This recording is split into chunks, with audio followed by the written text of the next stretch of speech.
রোববার নরসিংদীতে অনুষ্ঠিত হল আওয়ামী বিরোধী গণসমাবেশ। এ সমাবেশ উপলক্ষে শিবপুর উপজেলার ইটাখোলা মোড়ে নামে হাজারো মানুষের ঢল।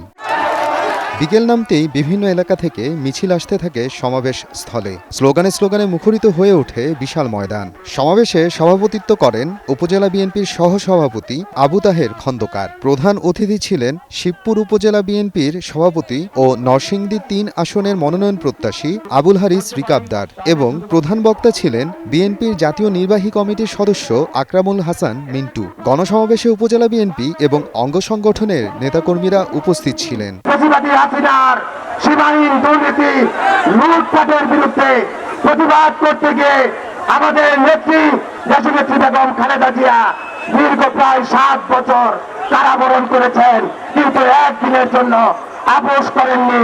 মানুষের অধিকার আদায় করেই উনি ওনার বিজয় ছিনিয়ে এনেছেন। ফ্যাসিবাদের বিচার হবে এবং আজকে আগামী নির্বাচনে আমরা যেন সকলে মিলে আমাদের দলীয় প্রার্থীকে পাশ করিয়ে শিবপুরে আবার ধানের শীষের বিজয় এবং জয় জয়কার ছিনিয়ে আনতে পারি। নরসিংদীর 5টি আসনের মধ্যে 4টিতে প্রার্থী ঘোষণা হলেও এখনও নরসিংদী 3 শিবপুর আসনে প্রার্থী ঘোষণা করা হয়নি। সময় সংবাদ, নরসিংদী।